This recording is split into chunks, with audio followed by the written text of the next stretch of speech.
warahmatullahi wabarakatuh. Innalhamdulillah, sesungguhnya puji-pujian hanyalah mutlak milik Allah. Nahmaduhu, kita senantiasa memujinya, wa nasta'inuhu, dan juga senantiasa memohon pertolongan kepadanya, wa nastaghfiruh, dan juga senantiasa memohon ampun kepadanya. Wa na'udzu billahi min syururi anfusina, dan kita mohon perlindungan kepada Allah dari keburukan jiwa-jiwa kita.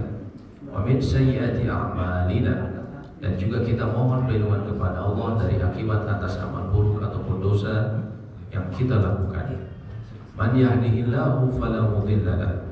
Barang siapa yang telah Allah berikan dengan pemberian paling berharga dalam kehidupan, yaitu hidayah, maka tidak ada yang bisa menyesatkannya. Wa may yudlil fala hadiyalah. Dan barang siapa yang Allah biarkan seseorang dalam kerugian terburuk dalam kehidupan, dibiarkan dalam kesesatan, maka tidak ada yang bisa memberinya petunjuk selain petunjuk Allah Subhanahu wa ta'ala. Asyhadu an la ilaha illallah wahdahu la syarika lah.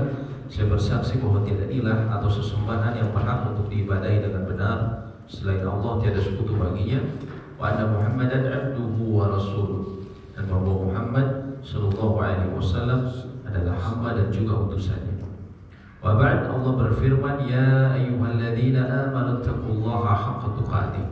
Wahai orang-orang yang beriman, bertakwalah kalian kepada Allah dengan sebaik-baiknya takwa. Wala tamutunna illa wa antum muslimun, dan janganlah sampai kalian meninggal melainkan dalam keadaan berpegang teguh dengan agama Islam. Dan juga Allah berfirman, ya ayyuhalladzina amanu taqullaha wa qulu qawlan sadida. Wahai orang-orang yang beriman, bertakwalah kalian kepada Allah dan berkatalah dengan perkataan yang hak. Karena dengan berkata yang hak yuslih lakum a'malakum, Allah akan perbaiki amal-amal kalian, wa yaghfir lakum dzunubakum, dan mengampuni dosa dan kesalahan kalian. Wa may yuti'illaha wa rasulah, barang siapa yang selalu berusaha taat kepada perintah Allah dan Rasulnya, faqad faza fawzan 'azima, dia sungguh telah mendapatkan kemenangan yang agung. Amma ba'du, falhamdulillahirabbil alamin. Bapak Ibu sekalian yang semoga aku rahmati, pada sore ini alhamdulillah masih di bulan Dzulhijjah, salah satu bulan dari bulan haram, ya, satu dari 4 bulan haram yang ada di tahun Hijriyah. Allah mudahkan kita bersyukur kepada Allah. Allah mudahkan kita untuk duduk kembali dalam majelis ilmu. Dan alhamdulillah pada sore ini kita akan mempelajari mengenai fikih, ya. Sebagaimana kami diminta mempelajari untuk sama-sama mempelajari fikih. Namun tentunya sebelum masuk ke pembahasan fikih, maka kita bahas dulu mengenai pembukaannya, mukadimah. Dan fikih ini, terutama fikih ibadah, merupakan salah satu cabang ilmu yang wajib dipelajari oleh seorang muslim. Karena Nabi SAW mengatakan, Nabi SAW mengatakan, talabul ilm fardhatun ala kulli muslim. Menuntut ilmu itu wajib bagi setiap muslim. Dan di antara perkara yang wajib adalah mengenai tata cara bagaimana dia beribadah, ya, mengikuti tuntunan sunnah Nabi SAW. Dan itu didapatkan antara lain dalam penjelasan dalam ilmu fikih. Bila berbicara mengenai ilmu fikih, ini merupakan semua bagian dari syariat. Syariat ini berasal dari kata syara, yang artinya mata air. Jadi kalau ada mata air yang kemudian digunakan oleh makhluk hidup, oleh manusia maupun binatang, itu dalam bahasa Arab disebutnya syara, ya. Dan begitu pula syariat, pada hakikatnya dia sebagaikan mata air yang memberikan kehidupan, kata para ahli ilmu, memberikan kehidupan ruh bagi manusia. Sehingga dari situlah diambil kata syariat, ya. Sebagaimana Allah sebutkan dalam surat Al-Anfal ayat 24, Allah berfirman, ba'da a'udzu billahi minasyaitonir rajim, ya ayyuhalladzina amanu istajibu lillahi walir rasul. Wahai orang-orang yang beriman, penuhilah seruan Allah dan Rasul, ya, idza da'akum lima yuhyikum, bila dia menyerumu kepada sesuatu yang memberi kehidupan kepadamu, memberi kehidupan kepadamu. Jadi maksudnya, penuhilah panggilan Allah dan Rasulnya. Dia menyerukan bila menyeru kepada sesuatu yang memberi kehidupan kepadamu. Yang memberi kehidupan kepadamu di sini adalah maksudnya syariatnya, syariat Allah yang Allah turunkan antara lain melalui Nabi-Nya SAW. Sehingga pada hakikatnya ya, syariat ini adalah kehidupan. Syariat ini adalah kehidupan. Dan juga mengenai kata syariah disebutkan dalam surat Al-Jathiyah ayat 18. ثُمَّ جَعَلْنَاكَ عَلَى شَرِيعَةٍ مِنَ الْأَمْرِ فَاتَّبِعْهَا وَلَا تَتَّبِعْ أَهْوَاءَ الَّذِينَ لَا يَعْلَمُونَ.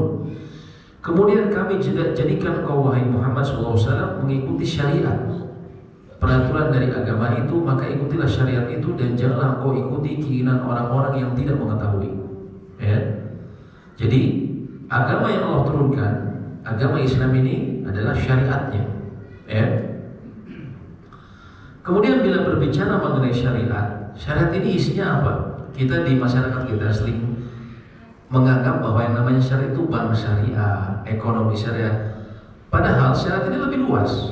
Syariat itu adalah agama itu sendiri. Ya. Aturan yang Allah buat, aturan yang Allah turunkan, jalan hidup ya. Setidaknya syariat ini ya terbagi menjadi beberapa bagian. Para ulama banyak membaginya, tapi saya ambil pembagian yang mudah. Dalam syariat ini ada perkara al-aqidah, akidah, ya. Perkara akidah yang berhubungan dengan prinsip dan keyakinan, keimanan seorang muslim. Ya. Di dalamnya juga ada al-fiqh, ada fikih yang berhubungan dengan ya amalan ibadah praktis ya. Antara lain ringkasnya seperti itu. Di dalamnya juga ada al-akhlak, ada akhlak yang berhubungan dengan bagaimana aturan kita beradab, ya. Kita beradab secara baik kepada sesama manusia, makhluk dan yang lainnya. Jadi syariat ini, ya, di bawahnya ada akidah, ada fikih, ada akhlak. Ini secara umum. Dan keistimewaan syariat Islam, dia memiliki sesuatu yang berbeda dengan agama-agama lain. Yang pertama apa? Syariat Islam ini dia bersifat as-shalah wa rabbani. As-shalah artinya otentik dan juga bersifat rabbani. Sumbernya langsung kepada Rabb, kepada Allah, bukan kepada manusia. Gitu kan? Antara lain apa? Karena kita dapatkan sumber perintah agama kita dari Al-Quran, yang itu merupakan kalamullah, perkataan Allah Subhanahu wa ta'ala. Berikutnya dia adalah sesuai fitrah, sesuai dengan fitrah manusia. Syariat ini misalnya kita mempelajari mengenai akidah. Hanya Islam yang mengajarkan mentauhidkan Rabb semesta alam, monoteisme secara sejati. Hanya Islam. Tidak ada agama lain selain yang mengajarkan monoteisme, ya, satu ketuhanan, keesaan dari Tuhan semesta alam, Rabb semesta alam, kecuali Islam. Sesuai fitrah. Karena manusia pada hakikatnya dia tahu bahwa yang penguasa alam semesta ini pasti satu, tidak mungkin berbilang. Ya. Juga dalam apa? Contohnya, ya, yang berhubungan dengan syariat Islam ini juga memiliki dia cirinya adalah raf'ul haraj, mengangkat kesulitan. Ya, mengangkat kesulitan sehingga tidak sesuai, sehingga sesuai dan tidak bertentangan dengan sifat asli manusia. Kemudian sifat syariat Islam juga dia al-kamal wa syumul, dia sempurna dan menyeluruh. Sempurna dan menyeluruh. Dahulu Salman al-Farisi, Salman si orang Faris atau orang Persia yang pernah memeluk berbagai macam agama. Pernah agamanya Majusi, kemudian lama di agama Nasrani. Dari satu berguru kepada satu pendeta dan ke pendeta lainnya. Ya, sampai secara ringkas dia kemudian dikasih tahu akan datang seorang nabi dengan ciri-ciri kenabian sebagai berikut ini dan begini kata pendetanya. Akhirnya beliau datang ke kota Madinah dan akhirnya menemui Nabi Sallallahu Alaihi Wasallam. Beliau pernah diejek sama orang Yahudi, ya. Dia diejek sama orang Yahudi. Orang Yahudi mengatakan seperti ini kepada Salman yang sudah masuk Islam. Ahadal nabiyul ladzi 'allamaka kull syai'. Apakah ini nabi yang telah mengajarkan engkau segala sesuatu, hatta al-khira, sampai urusan khira, harusan masuk toilet, sampai urusan buang hajat. Maksudnya dia melecehkan, ini ngajarin sampai urusan masuk WC nih, gitu kan maksudnya.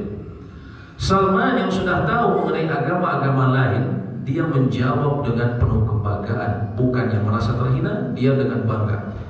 Nah, walladzi 'allamana kulla syai', dialah mengajarkan kami segala sesuatu, sampai urusan masuk WC, bagaimana adabnya, menghadap kemana, pakai tangan apa, pakai apa membersihkannya. Dialah Nabi yang mengajarkan segala sesuatu. Syumul, menyeluruh. Sampai-sampai apa? Urusan kalau mengurus negara. Kita negara muslim misalnya, sebuah negara muslim, bagaimana hubungannya negara-negara kafir? Negara kafir yang memerangi dan kafir yang tidak memerangi. Semua ada aturannya dalam agama kita. Jadi syariat Islam ini begitu sempurna dan menyeluruh, ya. Dia juga bersifat al-adalah, keadilan. Keadilan. Dahulu pada zaman jahiliyah, kalau ada seseorang yang mati, laki-laki yang mati, maka sebanyak apapun hartanya tidak akan diwariskan kepada wanita. Bahkan kalau dia punya istri-istri, istrinya lah yang akan diwariskan. Dan orang jahiliyah punya istri lebih dari 4. Mereka bisa belasan. Dan kalau dia meninggal, ya, ibu tiri dari anaknya tersebut, ya, itu diwariskan kepada anaknya. Ibu tirinya diwariskan. Dan kalau anaknya tidak mau, dia bisa kemudian menikahkan ibu tirinya dengan laki-laki lain dengan syarat apa? Nanti nikhlah atau uang maharnya diberikan untuk si anaknya tersebut, karena itu jadi milik anaknya ceritanya. Subhanallah, tidak ada bagian, ya. Tapi Islam menjelaskan bahwa bahkan para wanita ini dalam harta waris masuk ke dalam ashabul furud, mereka yang ada bagian yang wajib yang ditentukan, ashabul furud wanita ini. Nah, ini agama yang sempurna. Kemudian apalagi antara keistimewaannya, dia adalah berkelanjutan. Agama kita ini, kata para ulama, shalih likulli zaman wa makan. Dia cocok untuk setiap zaman dan tempat, setiap waktu dan tempat. Ya. Mau di Saudi, mau di Indonesia, mau di Vatikan, mau di Cina, agama ini cocok. Ya, karena sesuai fitrah manusia. Dan bahkan dalam berbagai zaman, hukumnya bahkan telah dibuat kaidah-kaidah yang mengikuti zaman, yang kemudian zaman bisa menyesuaikan dengannya. Contohnya seperti kemarin COVID, para ulama tidak kebingungan ketika menghadapi misalnya kita tidak boleh berkumpul. Ada kaidah-kaidah yang kemudian bisa dengannya para ulama mengeluarkan fatwa. Misalnya ada kaidah ad-darar wal dirar, tidak boleh ada sesuatu yang berbahaya dan sesuatu yang menyebabkan atau kegiatan berbahaya. Maka dengan kaidah itu kemudian, ya, para ulama mengatakan, ya, dalam ibadah pun bisa diatur dengan, maksudnya bisa disesuaikan dengan prokes. Antara ini fatwanya diambil, bagaimana kemudian misalnya petugas kesehatan, cara dia bersuci. Semua zaman dulu nggak ada keadaan seperti ini. Petugas menggunakan APD, sekarang pakai APD. Ada aturannya bagaimana kemudian Islam bisa menerapkan fikih dalam ibadah orang tersebut. Ya, karena ada kaidah-kaidahnya yang berkelanjutan. Kemudian yang berikutnya adalah dia adalah al-yusr, dia mudah. Allah tidak menginginkan kesulitan bagi kita dalam ibadah kita. Bani Israel, umatnya Nabi Musa alaihissalam, umat Islam terdahulu, ya, karena agama Nabi Musa adalah Islam. Mereka kalau terkena najis, mereka kalau kita terkena najis, alhamdulillah kita bersihkan dengan air, ya, kita bersihkan dengan cara yang kita ketahui. Tapi Bani Israel kalau pakaiannya terkena najis, maka harus diapa, Pak? Digunting, dipotong pakaiannya. Sulit. Begitu juga dengan agama-agama batil buatan manusia. Betapa menyulitkan. Ya, agama-agama lain kita lihat cara ibadahnya terkadang menyulitkan dan tidak sesuai fitrah. Agama kita seseorang tidak bisa sholat dalam keadaan berdiri, bisa duduk. Ketika tidak bisa duduk, bisa dalam keadaan berbaring dan seterusnya. Tidak ada air, bisa bertayamum. Artinya agama kita adalah agama yang mudah. Lalu kembali kita ke belajar dan membahas masalah fikih. Kalau begitu fikih ini apa maknanya yang merupakan bagian dari syariat Islam? Secara makna bahasa, al-fiqh, ya, al-fiqh ini artinya adalah al-fahmu, pemahaman. Ini secara makna bahasa. Perlu kita pahami kenapa? Karena dengan kita mengetahui bahwa fikih adalah pemahaman, nanti kita bisa memahami, oh kenapa kemudian ada berbeda pandangan di antara para ulama dalam fikih. Terkadang pandangannya banyak, ya, dari sumber yang sama, tapi bisa muncul beragam pemahaman. Ini karena secara hakikat sendiri, al-fiqh artinya al-fahmu, pemahaman. Adapun makna secara syar'i, secara umum adalah ilmu mengenai permasalahan-permasalahan agama. Dulu kalau orang disebut faqih, orang yang paham fikih, ini maksudnya ngerti semua urusan agama. Tapi kalau makna khusus dari fikih adalah al-ilmu bil ahkami syar'iyyati al-amaliyati al-muktasabah min adilatiha at-tafsiliyah. Ya. Ilmu akan hukum-hukum syariat. Hukum-hukum syariat yang bersifat amaliyah, bersifat praktikal. Yang bersifat praktikal. Beda sama akidah. Akidah banyaknya keyakinan. Kalau ini sifatnya praktikal, kita praktekin langsung. Ya, al-muktasabah min adilatiha at-tafsiliyah, yang dihasilkan dari dalil-dalil yang terperinci. Jadi ini fikih. Ini supaya kita bisa bedain, Pak, ya. Bedanya antara fikih sama akidah. Ya. Mohon maaf, contohnya kami beri contoh di masjid kami, ada salah seorang ibu-ibu yang dia mencap-mencap, ya. Gara-gara apa? Gara-gara waktu itu kami mengalami perubahan dalam masalah sholat tarawih, ya. Masalah sholat tarawih, ya, rakaatnya, ya. Kemudian ibu ini marah-marah, kemudian mengatakan bagaimana ini bisa berubah? Ini masalah akidah. Saya ketawa saja. Tidak ada ulama yang mengatakan sholat tarawih ini masalah akidah, ya, tapi dia masalah fikih. Kalau tarawih masalah akidah, kita yang melakukannya salah bisa sampai jatuh kepada kekufuran, ya, kalau masalah akidah, ya. Tapi itu masalah fikih, ya. Jadi kita agar bisa membedakan apa masalah fikih sama akidah, ya. Akidah ini berhubungan bukan praktikal, tapi dia lebih kepada keyakinan utamanya, ya, utamanya dasar. Kemudian di dalam fikih ini ada apa saja?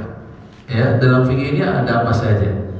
Ulama banyak pembaginya, tapi saya ambil pembagian yang juga mudah. Setidaknya fikih ini, di dalam fikih kita mempelajari al-ibadah dan muamalah. Ibadah ini apa? Tentang sholat, zakat, siyam atau saum, tentang haji, ya, rukun Islam. Dan ini biasanya kita pembahasan di masjid-masjid banyaknya membahas seputar ini, ya, dalam ibadah. Banyaknya seperti itu, ya. Tapi ternyata dalam fikih juga, ya, ada membahas mengenai muamalah, ya. Contohnya apa? Membahas hukum-hukum keluarga, ya, nikah, nasab, warisan, transaksi keuangan, jual beli, sewa menyewa, korporasi, Anda mendirikan kerjasama perusahaan. Ada aturannya dalam Islam ternyata. Mengenai jinayat, kriminalisme, berbicara juga mengenai sengketa, hukum-hukum acara perdata, berbicara mengenai hukum internasional, hubungan dengan negara kafir saat perang damai, suaka dan jihad, itu ada aturannya. Biasanya orang-orang orientalis yang mempelajari Islam untuk menghancurkan Islam, ya, seperti yang dilakukan sejumlah universitas yang memiliki youth study Islam di negara-negara Kanada, di Amerika. Mereka ngambil murid-murid dari negara-negara yang asalnya Muslim, balik lagi pulang menjadi liberal, menghancurkan Islam dari dalam. Mereka biasanya kalau bicara syariat Islam itu difokuskan ke sini, ke jinayat, kriminalisme. Oh, Islam tuh ngeri, syariat Islam apa? Oh, kisos, ya. Kemudian potong tangan, dibuat ngeri gitu, Pak. Padahal subhanallah, itu hanya bagian kecil saja. Tidak serta-merta orang curi langsung dipotong, tidak, ada aturannya. Ada nilai yang kemudian menjadi batas seseorang dapat hukuman itu. Ketika membunuh, dilihat dulu apa pembunuhannya. Apakah dia amdan, sengaja, atau syibhul amdan, syibhul amdin, seperti mirip sengaja dan seterusnya. Tidak langsung kemudian dikisos. Dikisos pun bisa jadi keluarganya memaafkan atau minta diat, ganti rugi, tidak langsung dipotong. Tidak seperti itu, seperti yang mereka sebutkan. Walaupun yang terlihat mengerikan itu sekalipun yang mereka jelek-jelekan, itu terdapat hikmah yang luar biasa. Contohnya apa Pak? Kisos. Allah berfirman, walakum fil kisosi hayatun, dan bagi kalian dalam kisos itu terdapat kehidupan. Ya ulil albab, wahai orang-orang yang mau berpikir mendalam. Bagaimana kisos bisa dapat ada kehidupan? Kan itu orang membunuh terus dibunuh lagi, nambah dong orang yang dibunuh. Anda tidak tahu kalau Anda berpikir mendalam. Ketika seseorang pembunuh dan terbukti ternyata memang dia membunuh dengan sengaja, maka ketika dia dikisos itu terdapat kehidupan. Dalam arti apa? Orang akhirnya tahu, oh kalau saya membunuh, saya akan bernasib sama seperti dia. Kalau ditangkap terbukti, saya akan dipancung juga. Akhirnya apa? Seseorang mengurungkan niatnya untuk membunuh. Jadi ada nyawa yang diselamatkan. Sekarang kita lihat di Indonesia Pak, tiap hari, bahkan gak usah tiap hari, tiap 1 jam mungkin kita dapat berita baru mengenai pembunuhan. Dengan ragamnya yang begitu macam-macam. Ada yang dimasukkan ke dalam tas, ada yang dimasukkan ke dalam koper, ada yang dimasukkan ke dalam coran semen. Di Bandung, guru SD lagi ngajar dibunuh oleh mantan suaminya, ditusuk di Bandung Pak. Bayangkan anak-anak yang melihat seperti itu Pak, subhanallah. Kenapa orang begitu banyak membunuh? Padahal katanya kalau bicara di Indonesia sama Arab, keras mana Pak? Jauh lebih keras orang Arab, orang Saudi bisa. Oh, orang Arab kalau ngomong, kalau marah, orang kita halus, tapi kalau tersungging, nah sudah, akhirnya jalan, gitu kan? Kewe orang racun, gitu kan? Di kita, tapi kenapa bisa angka pembunuhannya jauh lebih banyak dibandingkan Saudi misalnya? Terus secara angka itu terbukti. Kenapa? Karena di kita tidak ada penegakan hukum yang benar. Hukum setahun, 2 tahun, kalau punya duit bisa cepat, lebih cepat lagi, kan rahasia umum Pak. Di sana orang Pak, karena kami pernah bekerja juga di salah satu universitas milik Saudi ya, di Jakarta. Kalau orang bertengkar, wah teriaknya Pak. Saya kira ini kalau kita di Indonesia udah tusuk menusuk, teriaknya kayak gitu, oh teriak-teriak. Tapi udah begitu, besoknya atau nggak usah nunggu besoknya, pagi teriak-teriak, siangnya ketemu di WC, Assalamualaikum, waalaikumsalam, kefal, bagaimana kabar? Udah beres urusan. Saya tanya ke teman, mereka cepat amat ya kalau marahan. Kalau di kita kan bisa jadi dendam Pak ya, bisa jadi dendam kesumat di Indonesia ya kan. Ternyata orang Arab karena sudah punya biasa, terutama di Saudi, khususnya di Saudi. Karena mereka tahu kalau mereka lanjut pukul-pukulan, apalagi sampai nyawa, nanti mereka tahu hukumannya mereka akan dikisos, mereka akan dipotong. Jadi ya sudah, berhenti saja, udah beres. Marah cuma omong-omong saja, udah gitu udah. Akhirnya apa? Angka pembunuhannya jauh lebih rendah dibandingkan Indonesia, jauh lebih rendah dibandingkan negara yang katanya hukumnya hebat, yang katanya orangnya demokratis, Amerika. Jauh lebih dikit. Kita bisa lihat di internet angkanya. Karena apa? Karena dalam ada kisos. Nah, bahkan dalam syariat yang orang orientalis seling jelek-jelekan sekalipun, di situ terdapat hikmah yang luar biasa. Nah ini artinya kita harus mau mengenal akan syariat yang mulia ini. Kemudian apa keutamaan kalau saya belajar fikih? Ibu-ibu ikut pengajian belajar fikih, apa keutamaannya Bu? Apakah keutamaannya bisa ngumpul bareng terus nanti ngebaso udahnya. Tidak ya. Keutamaannya antara ada keutamaan ilmu syar'i dan juga agar beribadah sesuai sunnah Rasulullah SAW. Yang pertama begini, kalau kita dimudahkan sama Allah ya Bapak Ibu untuk duduk di pengajian, untuk belajar agama, mengetahui hukum-hukum agama, ketahuilah itu bukan lagi nggak ada kerjaan. Jangan, niatkan memang pengen belajar. Kenapa? Karena Nabi SAW sebutkan dalam hadis riwayat Imam Al-Bukhari dan Muslim, beliau mengatakan, "Man yuridillahu bihi khaira yufaqihu fid-din." Barang siapa yang Allah kehendaki kebaikan bagi seseorang, Allah akan berikan dia pemahaman dalam agama. Jadi, kalau Allah menghendaki kebaikan pada seorang laki-laki atau seorang perempuan, Allah akan berikan dia pemahaman dalam agama, Pak. Ya. Sehingga para ulama mereka memahami kebalikannya, disebut mafhum mukhalafah. Artinya, menurut mereka, kalau seseorang dijauhkan dari kesempatan atau keinginan pengen belajar agama, artinya apa? Dia tidak Allah kehendaki kebaikan bagi dia. Ya, na'udzubillah. Allah tidak menghendaki kebaikan bagi dia. Kita kan kadang suka pengen punya di kantor, pengen di kendak bos saya punya niat baik, itu senang kita. Waduh, kita dapat perlakuan istimewa dari bos kita, dari atasan, dari pejabat. Ini raja di raja, Pak, Rabb semesta alam, Allah. Dan disebutkan bahwa Allah bila menghendaki kebaikan kepada seseorang, Allah akan berikan dia pemahaman dalam agama. Kemudian yang kedua, tujuan kita mempelajari fikih agar kita beribadah memenuhi syarat diterimanya ibadah.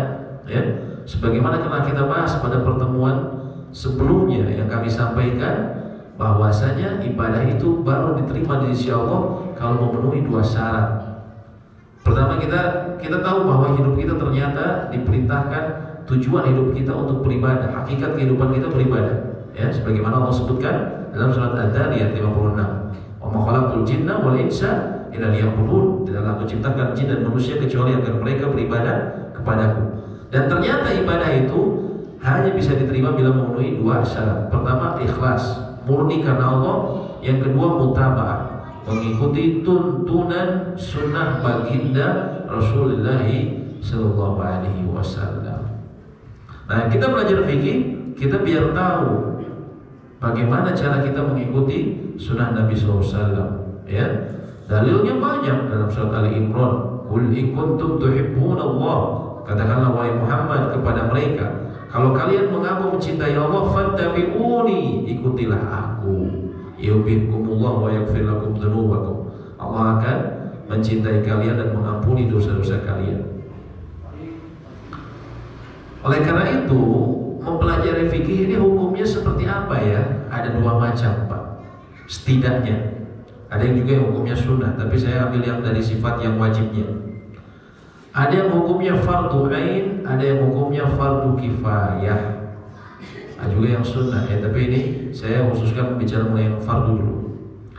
Fardu ain artinya apa? Wajib bagi setiap muslim. Ada juga yang fardu kifayah, wajib bagi sebuah komunitas muslim. Ya. Yang wajib bagi setiap muslim apa, Pak? Tata cara fikih toharoh, tata cara fikih sholat, ibadah utama, dan juga syaratnya seperti apa? Tata cara wudu yang benar harus tahu. Kemudian tata cara apa? Kalau ketika kita masuk Ramadan harus tahu bagaimana fikih saum. Ketika kita punya harta untuk dikeluarkan zakat, maka wajib mempelajari fikih zakat. Ketika kita sudah memiliki kemampuan kesiapan berhaji, maka kita wajib memiliki ilmu mengenai haji. Ini fardu ain. Tapi yang pokok bagi setiap muslim yang sudah berakal, yang berakal dan juga balik adalah terutama dia mengetahui fikih yang ibadah yang mendasar seperti sholat. Wudu itu harus tahu. Gak bisa ketika ditanya bapak sama anak bapak atau sama cucu bapak, ruku yang benar tuh gimana? Terus bapaknya bilang, wah, atau tanya atau ke ustaz, jangan nanya ke kakek. Nggak boleh, Pak. Bapak harus bisa praktekin, ibu harus bisa praktekin, Bu. Nih kumaha tata cara wudu yang benar. Atau tanya ke ustazah. Harus tahu. Kenapa? Karena bapak dan ibu dituntut untuk melaksanakan dengan benar. Tapi kalau ditanya dalilnya yang lengkap gimana? Tanya ke ustaz, itu boleh berkata seperti itu. Saya contohkan seperti orang yang diberikan kunci mobil. Nah, saya mau ngasih Anda yang bonus nih, mobil Alphard, silakan pakai sampai ke rumah. Ketika Anda punya kunci mobil, mutlak kita harus tahu apa, Pak? Cara menyetir, betul nggak? Mutlak Anda harus tahu juga apa? Tata cara berlalu lintas, lampu merah berhenti, hijau maju. Bagaimana kalau misalnya orang, saya nggak mau tahu lah, gitu. Susah-susah banget, semua harus pakai ilmu. Gimana saya aja, itu kan hidup saya. Bapak bawa mobil, lampu merah bablas sama bapak. Wah, di bablas kena motor, nyerempet warung, nyerempet semua nyerempet. Ada orang yang udah mobilnya ringsek, termasuk mobil yang orang yang bawa sendiri mobilnya ringsek. Kemudian datang polisi dan juga ambulan. Polisi bertanya, kenapa Anda ini lampu merah dibablas lagi rame-ramenya gini? Terus dijawab, saya nggak tahu Pak kalau lampu merah itu harus berhenti. Diterima nggak Pak? Masuk akal nggak? Nggak diterima. Lampu hijau ya, atau misalnya Indonesia lajur kiri. Kemudian kita di Buah Batu lajur kanan, jalannya mantap. Tabrak orang segala macam. Semua udah ini polisi berhentiin. Lalu kemudian Bapak bilang, kenapa Bapak di jalan yang melanggar ini? Aduh mohon maaf Pak, saya dari Inggris, saya nggak tahu kalau di Bandung ini lajur kiri. Diterima nggak Pak? Karena kebodohan kita masa ini. Diterima nggak? Betul. Tidak diterima. Begitu pula dalam agama, nggak bisa bilang tanya ke ustaz. Kita harus tahu tata cara wudu yang benar, sholat yang benar. Nih, gini nak, yang benar begini. Tapi kalau dalilnya nanya ke ustaz itu boleh. Sama seperti tadi di lampu merah. Kata siapa lampu merah harus berhenti? Oh itu kan ada di undang-undang lalu lintas. Tanya itu ke Pak Polisi. Nah itu boleh. Ya. Jadi ada ilmu yang semua orang harus tahu. Ibaratnya tadi Bapak punya mobil harus tahu. Ilmu mengenai sholat yang benar, wudu yang sholat itu harus mutlak kita kuasai. Harus tahu. Ya. Ada juga hukumnya fardu kifayah. Wajib bagi sebuah komunitas muslim. Contohnya apa? Contohnya bagaimana memandikan mayat, memandikan jenazah, sholat jenazah, memandikan jenazah, mengurus jenazah, tentang warisan. Sebagian ulama yang mengatakan fardu kifayah. Kalau dalam daerah situ Lembang dan daerah sekitar sini tidak ada yang tahu, ya di masjid ketika ada yang meninggal nggak tahu ngurusnya, maka semuanya berdosa. Semuanya berdosa di sisi Allah. Tapi kalau ada orang yang melaksanakannya, maka sudah cukup. Ada orang-orang yang mewakili dari yang lain, maka sudah cukup. Dan dia dapat pahala yang besar karena dia mewakili yang lainnya. Yaitu mengenai hukumnya. Nah, sekarang kita ingin berbicara mengenai fase-fase perkembangan fikih Islam. Ini supaya apa? Supaya kita punya cakrawala luas. Sekarang saya tata cara sholat katanya ada yang organisasi ini, organisasi itu. Nah, itu dari mana sih? Nah, itu kita supaya tahu. Ya, bagaimana sampainya ke kita fikih ini? Ya, saya akan berbicara mengenai fase perkembangannya terlebih dahulu. Yang pertama ada yang disebut fase at-tashri' atau masa pensyariatan. Kapan masa pensyariatan ini? Semenjak Nabi Sallallahu Alaihi Wasallam ya diberikan wahyu sampai beliau wafat tahun 11 Hijriyah. Ini masa pensyariatan. Ketika dalam masa pensyariatan, semua yang terjadi pada Nabi SAW, ada wahyu turun. Kemudian ada perilaku sahabat yang didiamkan oleh beliau, maka itu menjadi syariat. Antara lain ya, perilaku ada yang beliau contohkan itu menjadi syariat. Ya. Ini keistimewaannya. Dan pada saat itu yang memberikan fatwa ya orang-orang dalam hukum itu semua kembali kepada Nabi Muhammad SAW sampai 11 Hijriah. Kemudian yang kedua ada yang disebut marhalatul fiqhi qabla al-madahib. Marhalah atau fase fikih sebelum terbentuknya madhab.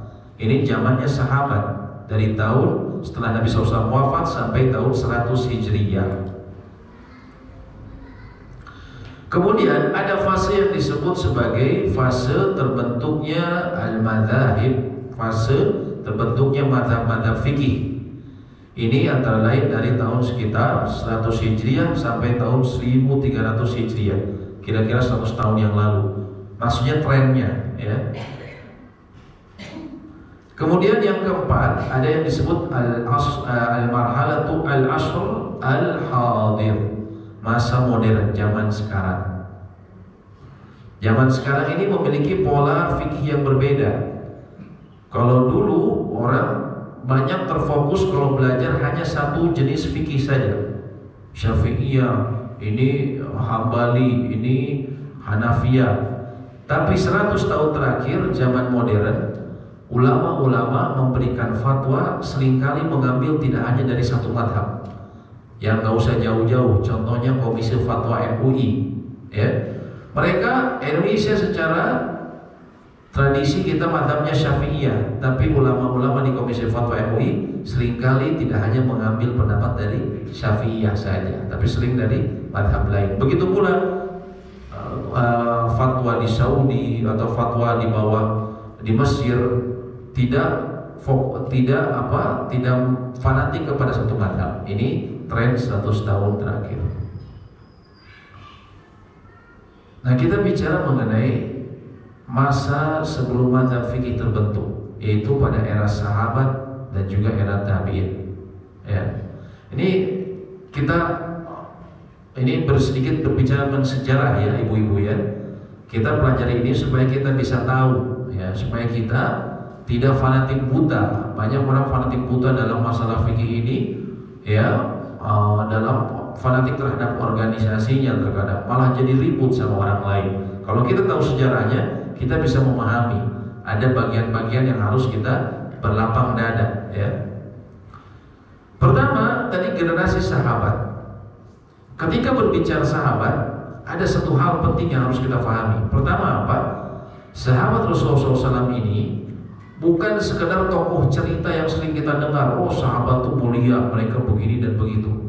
Lebih dari itu, mereka adalah sebaik-baiknya generasi manusia dalam memahami dan mengamalkan agama Islam. Ini adalah para sahabat. Ini harus kita pahami ya. Dalilnya banyak Pak. Antara lain dalam Al-Quran, Allah sebutkan dalam At-Taubah ayat 100, was-sabiquna al-awwaluna minal muhajirin wal ansar. Orang-orang terdahulu yang pertama masuk Islam dari muhajirin dan ansar, walladzina taba'uhum bi ihsan, dan orang-orang yang mengikuti jejak langkah mereka dengan baik, radhiyallahu anhum wa radu'an. Allah ridho terhadap mereka dan mereka pun ridho terhadap apa yang Allah berikan. Surga maksudnya, ya. Dan disebutkan balasan mereka, jannatin tajri min tahtaha al-anhar khalidina fiha abada, dzalikal fawzul azim. Allah sediakan bagi mereka surga yang mengalir di bawah sungai-sungai, mereka kekal di dalamnya selama-lamanya, itulah kemenangan yang agung. Jadi di sini kita dapatkan bahwa sahabat Nabi SAW ini Allah telah berikan pengakuan terhadap mereka bahwa mereka adalah orang yang Allah ridho. Makanya kita bilang Abu Bakar radhiyallahu anhu, Umar radhiyallahu anhu. Artinya apa? Semoga Allah ridho terhadap mereka. Karena di ayatnya disebutkan Allah ridho terhadap mereka. Juga dalam perkataan Nabi SAW dalam hadis yang tentunya sahih karena diriwayatkan Imam Bukhari dan Muslim, Nabi SAW mengatakan khairun nasi qarni, sebaik-baiknya manusia adalah generasiku, kata beliau. Thumma alladhina yalunahum, generasi beliau itu sahabat. Generasi setelahnya adalah generasi tabi'in. Thumma alladhina yalunahum, kemudian generasi berikutnya yang disebut tabi'in. Makanya kadang kalau penceramah suka bilang begini kan Pak, salawat dan salam kepada Nabi SAW dan juga kepada sahabatnya dan tabi'in dan tabi'ut, kan seperti itu Pak. Disebutkan khusus, kenapa? Karena Nabi SAW memang mentazkiyah mereka. menyebutkan bahwa mereka adalah sebaik-baiknya manusia. Jadi ternyata Islam itu jayanya bukan ketika bangunan lagi indah-indahnya dibangun pada zaman misalnya Abbasiyah di Andalusia, di mana namanya, di Spanyol sekarang. Bukan ketika di Baghdad bangunnya lagi tinggi-tingginya, ya, kekuatan perangnya lagi hebat-hebatnya. Bukan itu jayanya, tapi jayanya itu secara di sisi Allah, yaitu pada 3 generasi ini. Ini disebutnya al-usur al-mufaddalah, generasi yang paling utama dalam Islam.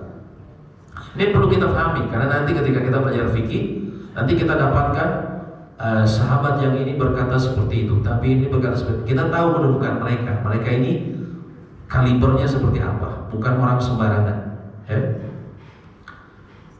Nah, berbicara mengenai sahabat ini yang ulamanya ada berapa orang sih yang banyak ngasih fatwa? Setidaknya ada 3 golongan. Ada yang namanya al-mukathirun, para sahabat yang paling banyak memberikan fatwa. Ada 7 sahabat.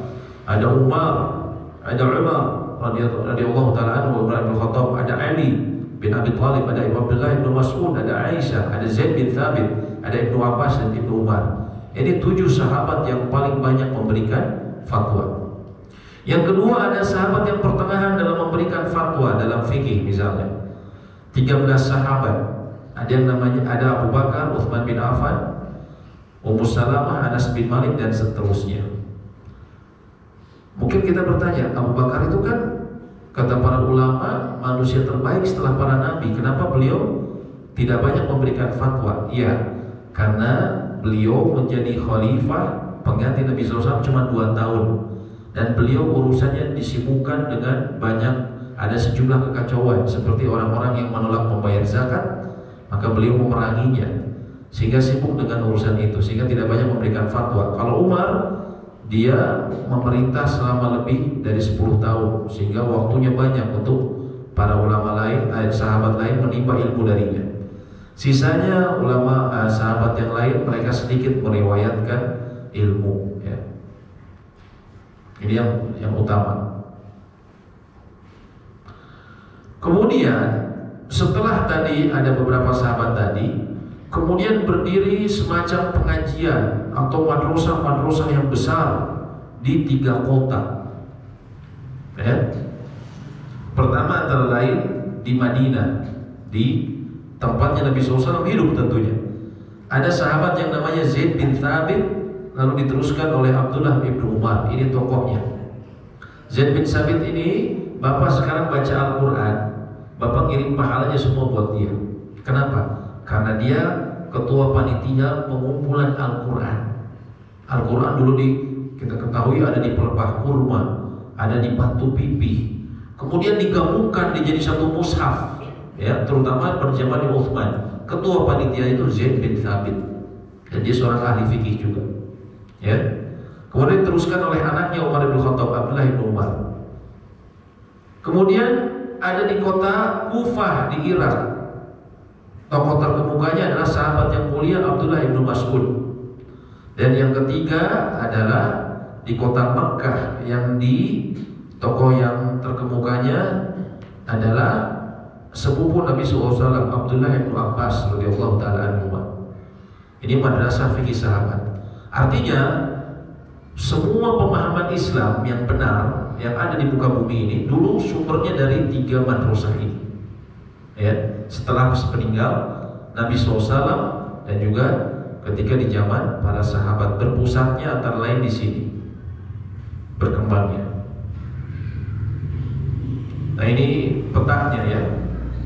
Di petanya Mekah di sini tadi, ya, Madinah di atasnya, Kufah ini di atasnya di Irak. Kenapa Kufah disebutkan? Karena Kufah ini pernah menjadi ibu kota kekhalifahan Ali bin Abi Thalib, ya, sehingga dia menjadi kota besar juga. Ya. Nah, kemudian, nah ini dia. Nanti kita akan sama-sama mempelajari mungkin di pertemuan berikutnya mengenai dari sahabat ilmunya turun ke siapa. Nah, ini saya akan sebutkan secara ringkas. Dari Rasulullah SAW, pertama kita sebutkan yang paling senior, ke Abdullah ibnu Mas'ud, yang beliau meninggal tahun 32 Hijriah di negeri Kufah di Irak. Abdullah ibnu Mas'ud punya murid namanya Alqamah. Alqamah punya murid namanya Ibrahim An-Nakhai. Ibrahim An-Nakhai punya murid namanya Hamad. Hamad punya murid namanya Abu Hanifah. Ini ilmunya Abu Hanifah. Nanti kita akan belajar juga mazhab Abu Hanifah ini banyaknya orang-orang Islam di mana sih? Nah, nanti kita bisa tahu juga. Kemudian di mana? Di Mekah adalah Abdullah bin Abbas, sepupu Nabi SAW. Ya. Beliau punya murid namanya Amr bin Dinar dan Sufyan bin Uyainah. Di kota Madinah tadi adalah Abdullah bin Umar yang meninggal tahun 73 Hijriah. Beliau memiliki anak namanya Salim dan juga memiliki mantan budak yang dibebaskan namanya Nafi, ya. Kemudian mereka ada juga murid dari Salim namanya Zuhri. Zuhri ini adalah orang pertama yang disuruh mengumpulkan hadis-hadis dalam satu kitab. Zuhri punya murid namanya Imam Malik bin Anas, ya. Imam Malik punya murid namanya siapa? Asy-Syafi'i. Imam Syafi'i punya murid juga siapa namanya? Ahmad bin Hanbal. Ternyata imam-imam ini, Pak, mereka seguru seilmu. Seguru seilmu ulah selinga ganggu, gitu kan, kalau kata orang debus, gitu kan. Seguru seilmu ulah selinga ganggu. Ternyata mereka seguru seilmu, Pak. Ya, ternyata walaupun ceritanya punya mazhab sendiri-sendiri, mereka ternyata seguru seilmu. Ya. Dari senioritasnya Imam Malik lebih dulu dibandingkan Imam Syafi'i. Imam Malik meninggal tahun 179, Imam Syafi'i tahun 204. Pada usia 54 tahun Imam Syafi'i meninggal muda. Kemudian di antara murid Imam Syafi'i adalah Ahmad bin Hanbal, meninggal tahun 241 Hijriah. Imam Ahmad ini punya murid, di antara muridnya yang banyak, antara lain siapa? Imam Al-Bukhari dan Imam Muslim. Juga ada imam siapa lagi? Abu Dawud As-Sijistani. Abu Dawud si orang Sijistan, ya. Nah, ini kita perlu tahu, Pak. Karena kadang kita karena ketidaktahuan ada orang bilang, mazhab Imam Syafi'i mah nggak pernah ikut Bukhari, katanya hadisnya. Imam Syafi'i mah nggak ikut Bukhari. Sekarang kalau kita lihat bagaimana Imam Syafi'i bisa ikut kepada Imam Bukhari, padahal usianya terpaut jauh. Imam Syafi'i lebih senior, betul nggak? Imam Bukhari meninggal tahun 256, Imam Syafi'i tahun 204, ya. Artinya terpaut, ya. Imam Syafi'i ini guru dari gurunya Imam Bukhari. Nah, jadi wajar pertanyaan aneh kalau mengatakan mazhab Imam Syafi'i nggak pakai Bukhari, walaupun dalam mazhab Imam Syafi'i ulama-ulama setelahnya yaitu mazhab Syafi'i banyak menggunakan Bukhari, ya. Bahkan dikatakan Bukhari juga secara fikih cenderung kepada mazhabnya Imam Syafi'i.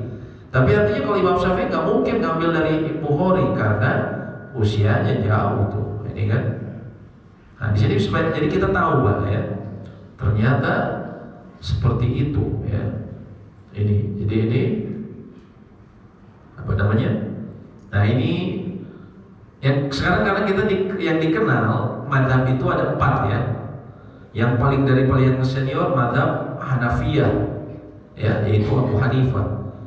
Kemudian Abu Hanifah ini contohnya di mana? Di Turki, Pak. Orang Turki itu mazhabnya Hanafiyah. Makanya Bapak jangan heran kalau Bapak sholat Jumat, ghairil maghdubi alaihim waddallin, Bapak bilang amin seperti di sini, Bapak dilihatin sama orang-orang. Kenapa? Karena orang Turki, mazhab Hanafiyah, mereka mengatakan yang sunnah bagi mereka amin itu disirkan, sedangkan yang lain dijaharkan, mazhab lain. Terus yang mazhab fikih yang kedua apa? Malikiyah. Malikiyah ini contohnya di mana? Negara-negara Afrika, di Maroko, Aljazair, itu dia mazhabnya Malikiyah, ya. Mazhabnya Malikiyah. Terus di mana? Kemudian apa? Syafi'iyah. Mazhabnya Imam Asy-Syafi'i. Contohnya Indonesia, Yaman, sebagian Yaman, Mesir dan sebagian Mesir dan lainnya. Kemudian mazhab Hambali atau Hanabilah, ya. Yang Ahmad bin Hanbal sebagai imamnya. Ya, antara lain itu menjadi mazhab resmi kerajaan Saudi Arabia. Apakah cuma 4 mazhab fikih ini? Mazhab fikih? Jawabannya tidak. Dulu lebih. Hanya saja yang lestari sampai sekarang hanya ada 4, ya, yang diakui. Kalau yang lainnya ada dulu mazhabnya orang-orang Mesir yang dipimpin oleh Imam Al-Laits. Ada mazhabnya orang-orang Syam, negeri Palestina, Yordan, dulu Al-Auza'i.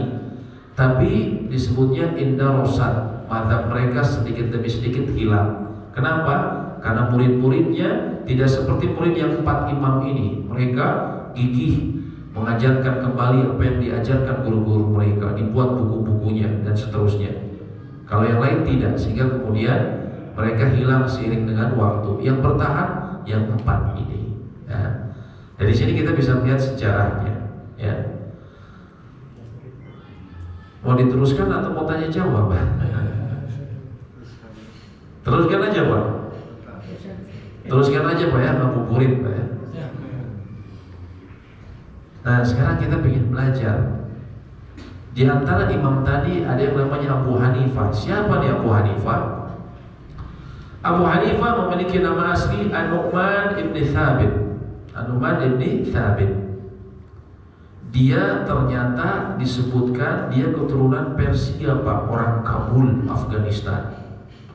Bapak dulu kalau suka dengar dunia dalam berita Pak ya, sering disebutkan, oh ini terjadi perang pemboman di Kabul, oh gitu kan Pak. Nah, ternyata itu kampungnya Abu Hanifah Pak, ya, Kabul ini. Beliau lahir tahun 80 Hijriah, tahun 699 Masehi. Oh subhanallah, sekitar berapa tahun yang lalu Pak? 300 tahun yang lalu. Beliau wafat tahun 150 Hijriah. Beliau wafat persis di tahun yang sama ketika Imam Syafi'i lahir. Beliau wafat ketika Imam Syafi'i lahir, tahun 150 Hijriah atau 767 Masehi. Bagaimana sih ibadah dan ketakwanya Imam Abu Hanifah? Kata salah seorang muridnya, Abu Hanifah ini dijuluki Al-Watan, si kokoh. Kenapa? Sholatnya banyak, kokoh dalam berdiri dalam sholatnya. Kata Sufyan bin Uyainah, tidak ada orang yang datang ke Mekah di zaman kami yang lebih banyak sholatnya dibandingkan Abu Hanifah. Jadi kuat sholatnya. Bahkan ada riwayat menyebutkan, 2 riwayat dari muridnya, Abu Hanifah membaca Al-Quran seluruhnya dalam 1 rakaat sholat. 1 rakaat sholat. Ini seperti siapa Pak? Ada sahabat yang pernah gini juga, yang suka gini juga, siapa? Ada yang tahu? Sahabat yang Uthman bin Affan. Uthman bin Affan itu sering witir menghabiskan 1 Al-Quran. Mungkin kita nggak kebayang Pak, gimana itu ceritanya. Saya pernah mendengar salah satu pembahasan dari kajian oleh salah seorang syekh di Maroko, Syekh Said Al-Kamali. Beliau katakan, itu di kalangan para ulama, apalagi ulama terdahulu, hal tersebut biasa. Mereka itu karena sudah hafal Quran dari kecil, jadi mereka tuh baca bisa sangat cepat. Itu mungkin 5 jam selesai 1 Al-Quran. Ya, 5 jam selesai 1 Al-Quran. Ya. Dan orang dulu sholat malam bisa sampai segitu Pak, bisa sampai 5 jam. Ya. Misalnya Isya jam 8 mereka tidur, nanti bangun jam berapa? Misalnya jam 12, ya, atau jam 11, ya. Karena dulu belum ada WhatsApp Pak, ya. Belum ada TV, orang nggak tersibukkan, ya. Dan Abu Hanifah disebutkan membaca Al-Quran seluruhnya dalam 1 rakaat sholat. Bayangkan Pak, ya, subhanallah. Ya. Kemudian ya, ilmu dan kecerdasannya, kata Imam Malik, ya, ibu-ibu juga bisa mungkin dibagikan ininya ya, nanti bisa lihat. Imam Malik pernah ditanya, pernahkah kamu melihat Abu Hanifah? Kemudian kata Imam Malik, ya, aku melihat seseorang yang bila mengatakan kepadamu bahwa tiang kayu ini terbuat dari emas, maka akan dianggap benar karena kekuatannya dalam berhujjah, dalam berargumen. Maksudnya begini Pak, di Masjid Nabawi itu tiang-tiangnya dari apa Pak?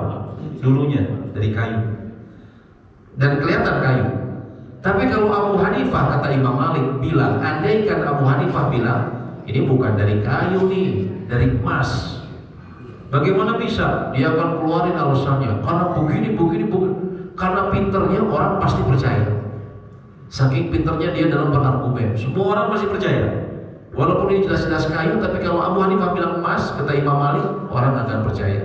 Karena kekuatannya dalam berargumen, dalam berhujjah. Kata Waqi', gurunya Imam Syafi'i, tidak aku melihat orang yang lebih faqih dan lebih baik sholatnya dibandingkan Abu Hanifah. Kata Imam Syafi'i, para ulama dalam ilmu fikih berkeluarga dengan Abu Hanifah. Artinya Abu Hanifah ini memiliki jasa besar dalam fikih. Itu Abu Hanifah. Bagaimana mazhab Abu Hanifah berkembang? Abu Hanifah ini pengajiannya bukan satu arah Pak. Abu Hanifah itu dulu pengajiannya, di samping beliau ada ahli bahasa, ada ahli hadis, ada ahli-ahli lainnya. Kalau ada orang bertanya, nanti beliau tanyakan kepada temannya, bagaimana menurutmu dari sisi bahasa? Bagaimana menurutmu dari sisi hadis? Jadi modelnya pengajian Abu Hanifah itu berbeda dengan pengajiannya Imam Malik ataupun pengajian kita sekarang. Abu Hanifah ini dibentuk sama murid-muridnya, mazhabnya, antara lain Abu Yusuf. Abu Yusuf ini pernah hakim nomor 1 dalam satu kekhalifahan kaum muslimin zaman Abbasiyah, disebutnya Qadi al-Qudud, hakimnya hakim. Muridnya beliau Abu Yusuf. Makanya mazhab Abu Hanifah sangat banyak menyebar hukumnya, karena dulu muridnya pernah menjadi hakimnya hakim. Kemudian dibentuk, mazhabnya ini terbentuk secara ilmiah Pak ya. Kalau mazhab ini terbentuknya pengikutnya dengan ilmiah, dengan penyebaran bukunya, kemudian pesantrennya menjadi banyak. Ini antara lain selama ratusan tahun bahkan ribuan tahun. Ini ulama-ulamanya ya, Imam atau Tohawi. Mungkin bapak-bapak yang pernah dengar akidah Tohawiyah. Nah, itu yang nulis Imam Tohawi. Imam Tohawi ini secara mazhab fikihnya dia Hanafiyah, dan yang lainnya. Kemudian mazhab Abu Hanifah ini menyebarnya di mana nih? Nah, di warna hijau muda. Di mana saja nih Pak? Turki, di negeri Turki. Kemudian di sebagian negeri Mesir. Kemudian juga di negara-negara Kaukasus. Kemudian Cina. Kemudian di mana lagi? India, Pakistan. Itu secara ininya Hanafiyah. Ibu-ibu kalau lihat umroh, ibu-ibu saya yakin pakai kaos kaki kalau umroh, Kenapa? Karena itu aurat. Perempuan auratnya dalam ada termasuk kaki, sehingga pakai kaos kaki. Sehingga ketika umroh pakai kaos kaki kan. Tapi terkadang mungkin ibu-ibu heran, kok ada ya yang nggak pakai kaos kaki? Mungkin pernah berpikir seperti itu. Ini orang India, orang Pakistan kok nggak pakai kaos kaki? Ya, karena dalam mazhab Abu Hanifah kaki perempuan itu bukan aurat kakinya, tapi telapaknya aurat. Ini lucunya gitu, dalam mazhab Abu Hanifah. Makanya kenapa orang Pakistan mungkin mereka kok tawaf nggak pakai kaos kaki, karena itu. Tapi kalau mazhab lain selain Abu Hanifah, mazhab Imam Malik, mazhab Syafi'i, mazhab Imam Ahmad, semua mengatakan kaki wanita ini aurat sehingga harus pakai kaos kaki. Nah, itu bedanya di situ karena kita lihat, Nah, ini secara ini dia negara-negara Rusia yang Islam itu banyak juga yang mazhabnya Hanafiyah. Cina, saya dulu punya teman di kampus sama-sama kita kuliah syariah, dia dulu dari Cina, mazhabnya dia bilang di daerahnya Hanafiyah, Ini mazhabnya. Sekarang kita belajar sedikit mengenai Imam Malik bin Anas. Imam Malik bin Anas ini adalah cicit dari sahabat, tapi dia tidak ada hubungan dengan Anas bin Malik, tidak ada hubungan, walaupun namanya seperti terbalik, Malik bin Anas sama Anas bin Malik, tapi tidak ada hubungannya sama Anas bin Malik, dan dia cicitnya sahabat. Dia disebut imamnya Darul Hijrah. Darul Hijrah ini apa Pak? Madinah. Karena dia negeri Nabi SAW hijrah. Disebutnya Darul Hijrah. Madinah itu Darul Hijrah. Dia lahir tahun 94 Hijriyah. Lebih muda dibandingkan Abu Hanifah. Abu Hanifah tahun 80, beda 14 tahun. Meninggal tahun 179 atau tahun 795 Masehi. Namanya Malik bin Anas bin Malik bin Abi Amir. Abi Amir ini nama sahabat. Ini yang sahabat ini. Ya. Amir, Abi Amir. Gurunya siapa sih Malik bin Anas ini? Ya, nah ini gurunya. Ternyata gurunya orang-orang berkaliber, ya, kaliber tinggi semua ini, Pak. Ya. Pertama siapa? Imam Malik ini belajar pada Az-Zuhri. Az-Zuhri ini adalah orang yang pertama ditugaskan mengumpulkan hadis-hadis. Dulu ada pemalsuan hadis-hadis.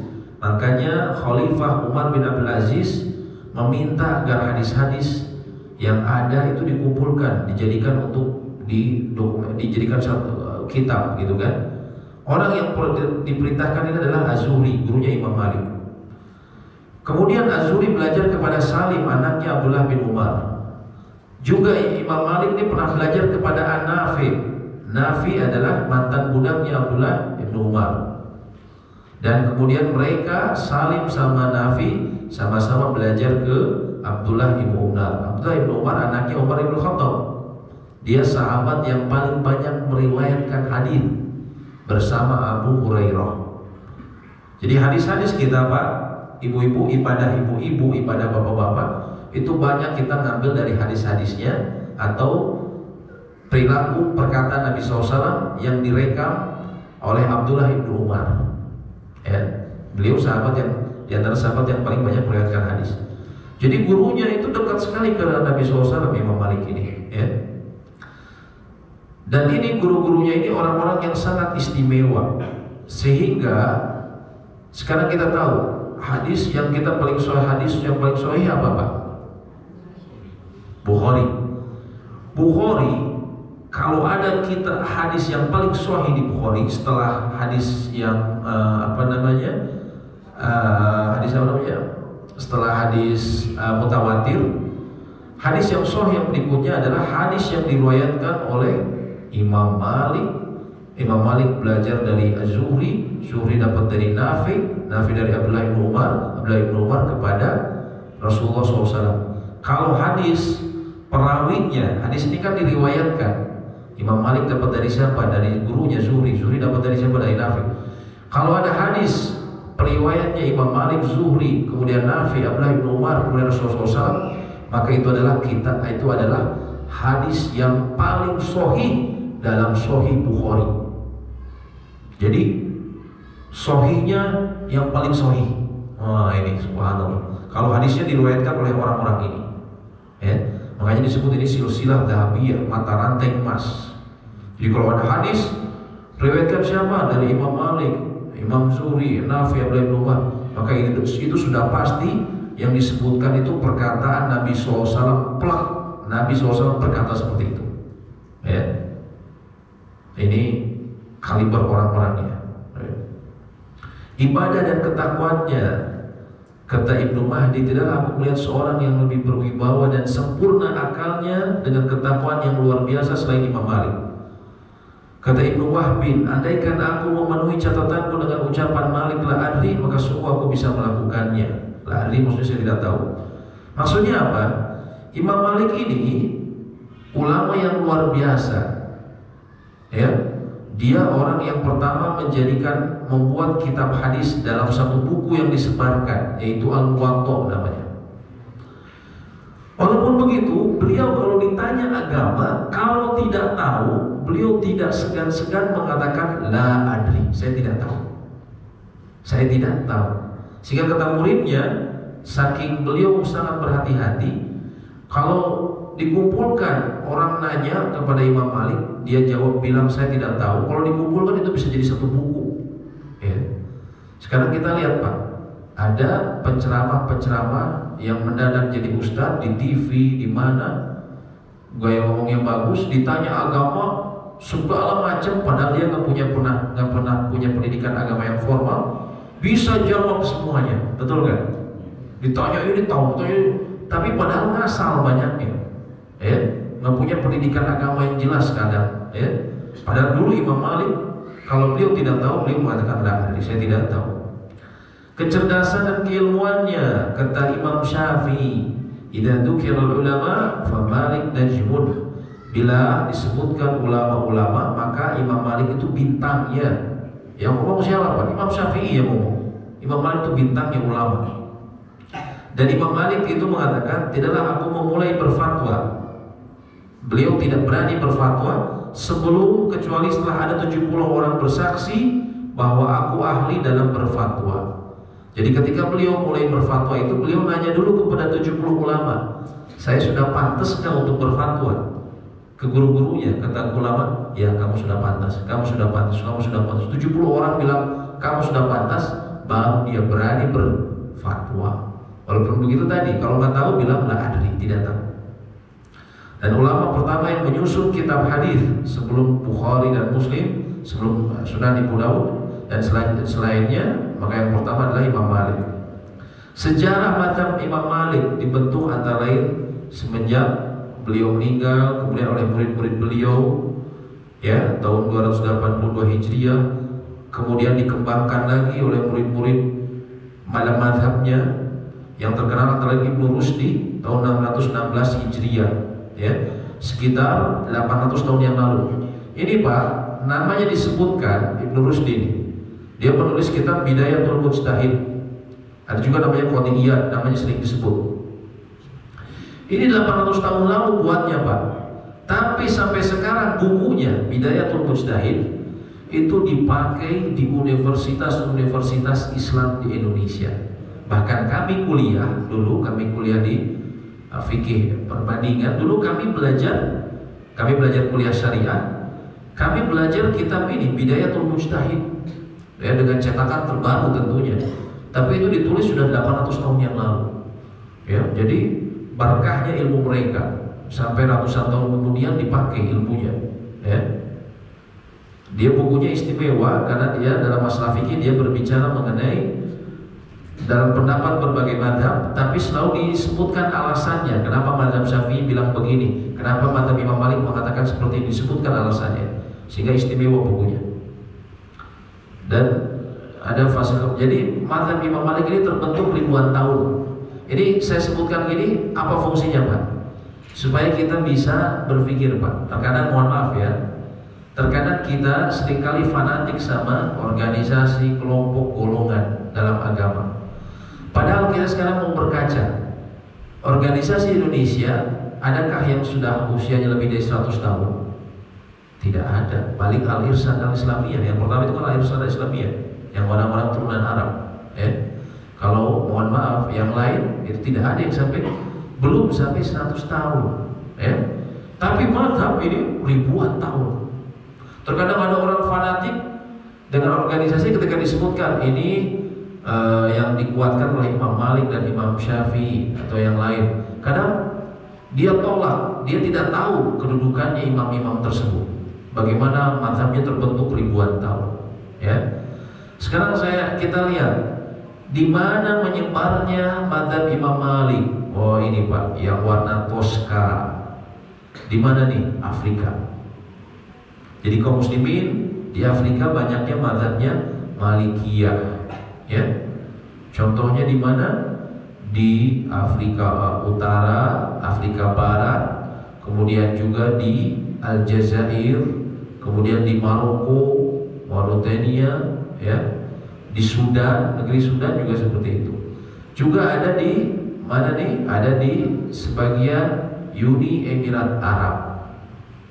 Uni Emirat Arab, Bapak mungkin kalau ke tanah suci kadang menemukan orang sholatnya seperti ini. Betul nggak? Ibu-ibu kadang menemukan sholat orang tangannya lurus, nggak digenggam, nggak bersedekah. Betul nggak? Termasuk orang di sana, orang di Uni Emirat Arab. Di Solo ada masjid yang disumbang oleh penguasa Uni Emirat Arab, Sheikh Zayed. Yang aslinya ada masjidnya di sana, di Uni Emirat, jauh lebih gede, jauh lebih bagus. Itu kalau sholat tarawih, kalau Anda lihat di YouTube, banyak orang yang sholatnya begini. Kita kadang menyangka, dulu saya pertama ke Tanah Suci juga nyangka ini Syiah nih, gitu kan? Pas di sebelah saya, Syiah nih, didekek gitu kan. Ternyata bukan Syiah yang kayak gini, bukan semuanya Syiah. Andain apa? Dalam madzhab Imam Malik, sebagian ulamanya ada yang mengatakan yang sunnah itu irsal, yaitu dilepaskan seperti ini.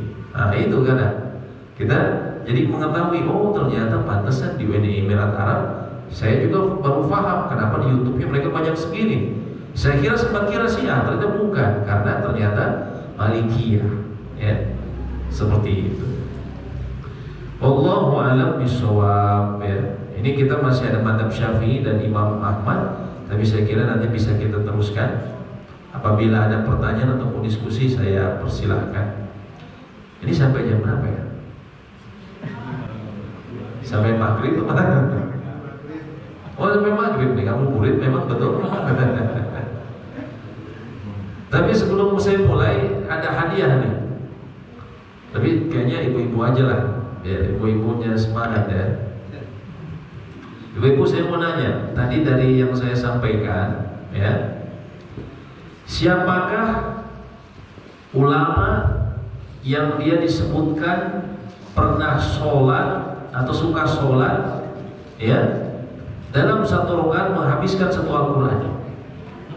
Silakan Bu, kalau ada yang bisa jawab. Ada hadiah buku kecil.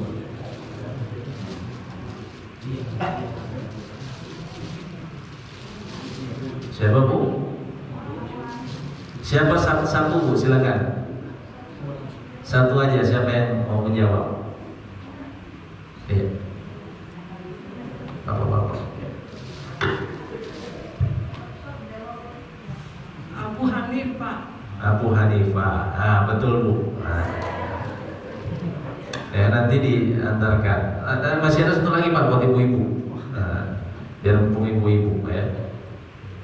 Satu lagi saya akan bertanya, siapakah generasi yang kata Nabi SAW disebut sebagai generasi terbaik dalam Islam?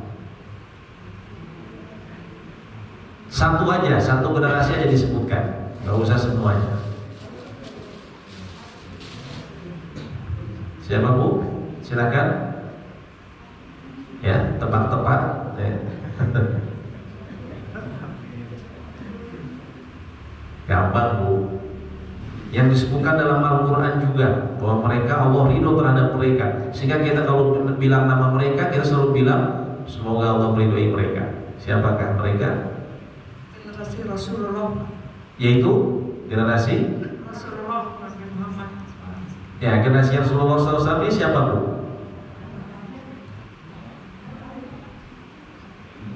Generasinya beliau yaitu sahabat. Ya, lebih tepat ya, tapi tepat juga generasi Rasulullah SAW atau para sahabat. Ya, insya Allah ibu ada hadiahnya juga, buku kecil ya, insya Allah. Nanti diserahkan nanti hadiahnya. Kalau sekarang hadiahnya buat bapak-bapak ya, dan bisa juga buat yang lainnya ya. Saya mau tanya, apa keutamaan kita mempelajari fikih Pak? Sebutkan aja salah satunya, kan tadi banyak kan?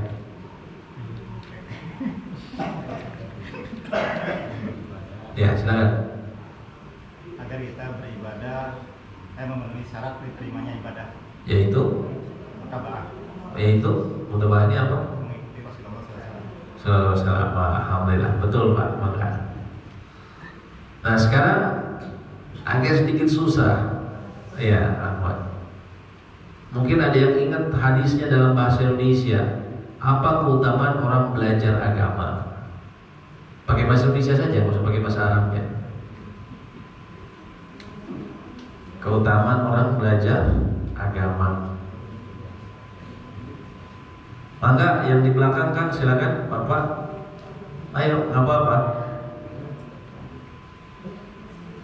Kalau bapak-bapak nggak bisa jawab nanti dialihkan ke ibu-ibu. Ibu-ibu aja, bapak-bapak mah ngelehan we. Ibu-ibu ada yang bisa jawab?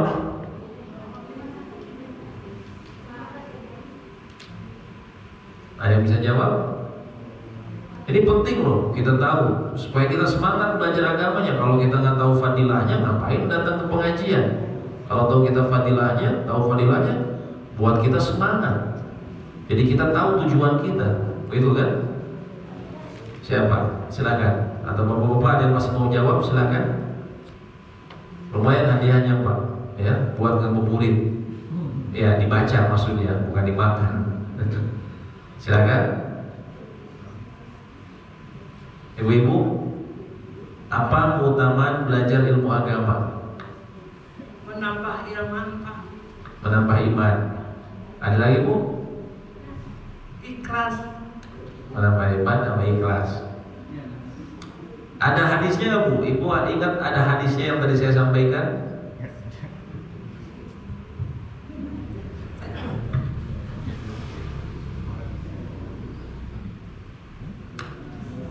Gak apa-apa nih, dikasih aja Pak hadiahnya Pak.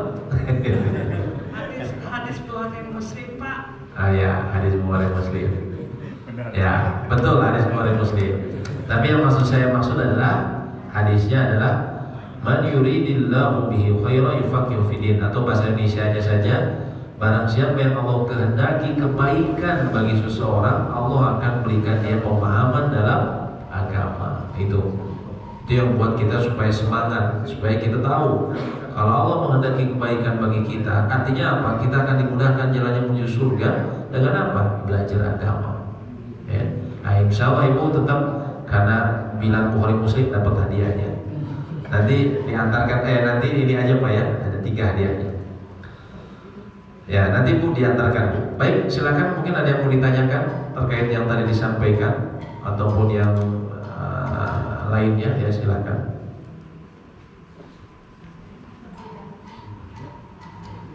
Ya, silakan Pak. Assalamualaikum.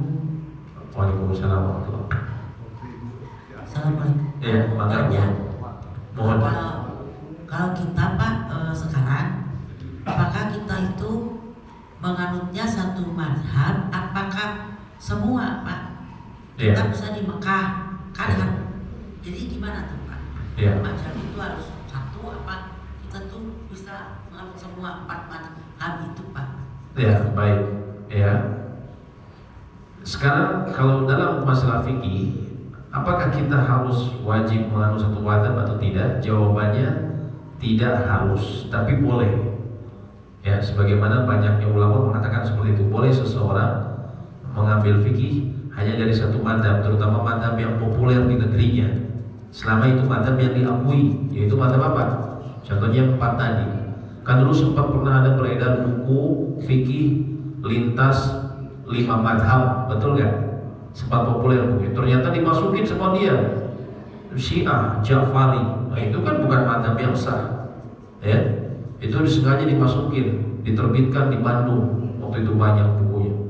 Nah, kalau seseorang memilih salah satu dari mazhab yang 4 ini, pertama hukumnya boleh, terutama dia memilih mazhab yang populer di negerinya, ya, itu boleh.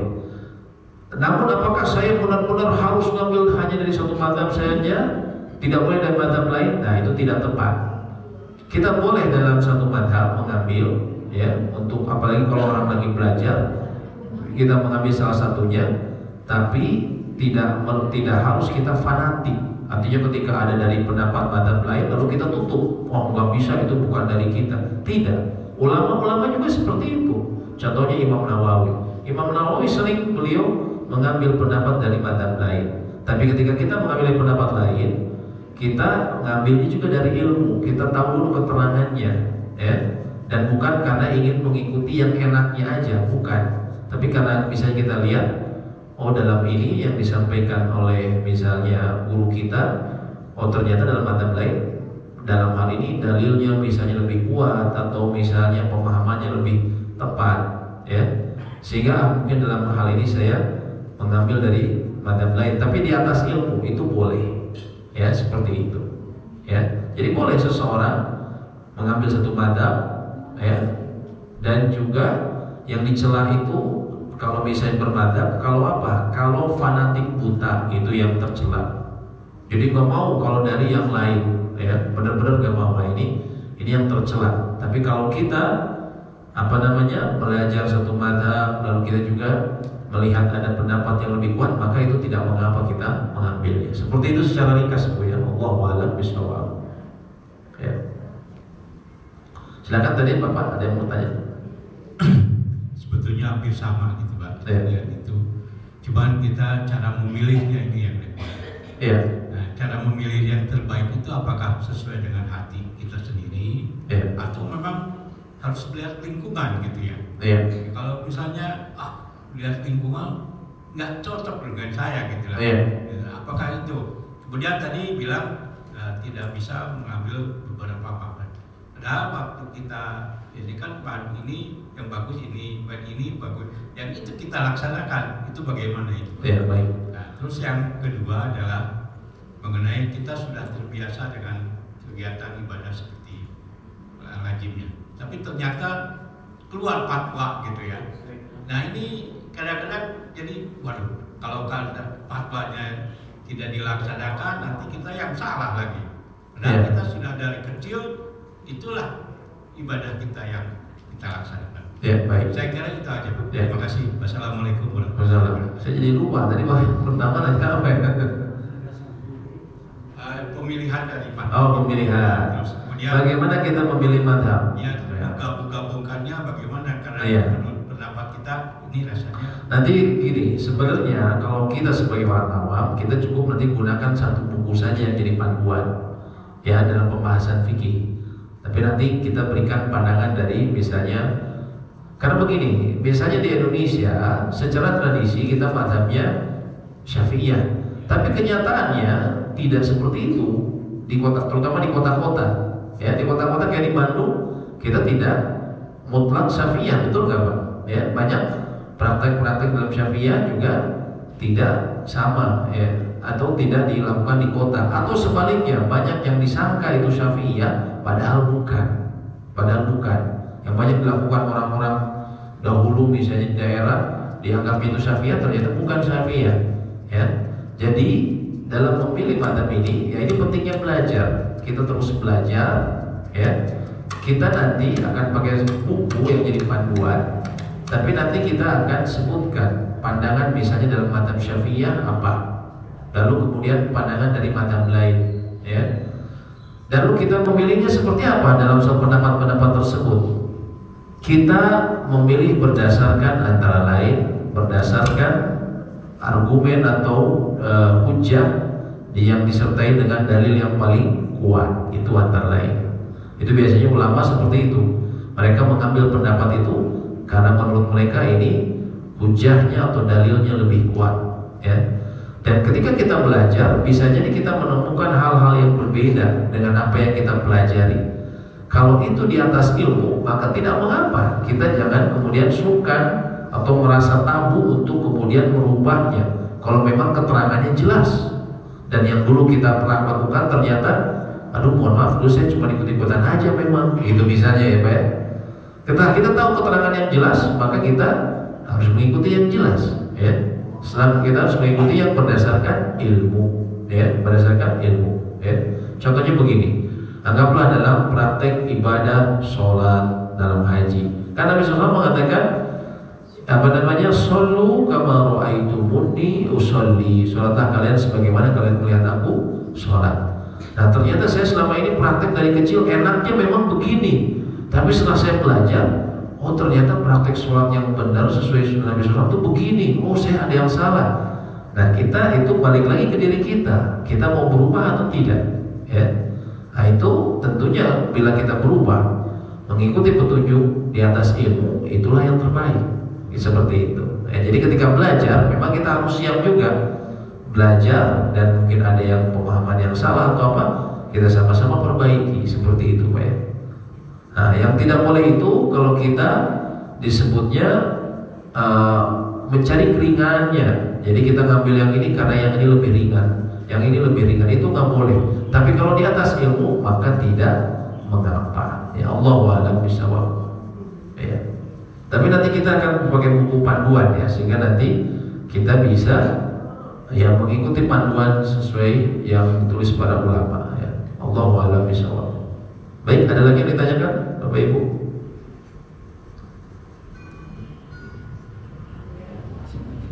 Ibu-ibu yang ditanyakan?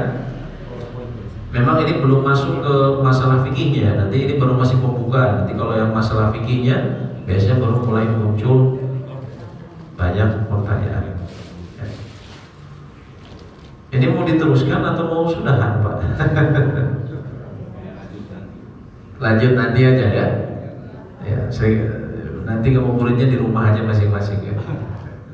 Baik, insya Allah demikian yang bisa kami sampaikan. Semoga memberikan manfaat ya. Dan kami ingatkan kembali bahwa tujuan kita belajar di sini tentunya bukan sekedar pengetahuan, tapi membuka cakrawala supaya kita tahu. Contohnya dari imam-imam yang disebutkan ini kalibernya seperti apa sih, ya? Supaya kita tahu, ya, jangan kemudian terutama karena melihat banyak di masyarakat ini, kami melihat banyak yang dalam masalah fikih ini banyak yang sangat mempertentangkan antar organisasi. Ternyata di atas itu ada ulama-ulama internasional, dan itu yang nanti kita akan pelajari. Kita mengambil langsung dari sumber-sumbernya, dari para ulama-ulama besarnya, ya, bukan dari yang mohon maaf ya lokal, tapi kita ambil ke yang diakui secara internasional dan juga secara zaman ke zaman, ya. Wallahu a'lam bishawab. Demikian yang bisa kami sampaikan. Semoga memberikan manfaat dan semoga Allah memberikan kita manfaat atas ilmu yang diberikan dan memberikan taufik untuk mengamalkan apa yang telah kita ketahui. Allahumma anfa'na bima 'allamtana wa 'allimna ma yanfa'una wa zidna ilma. Rabbana atina fid dunya hasanah wa fil akhirati hasanah wa qina adzabannar. Amin ya rabbal alamin. Wa akhiru da'wana alhamdulillahi rabbil alamin. Subhanakallahumma wa bihamdik asyhadu an la ilaha illa anta astaghfiruka wa atubu ilaik. Assalamualaikum warahmatullahi wabarakatuh.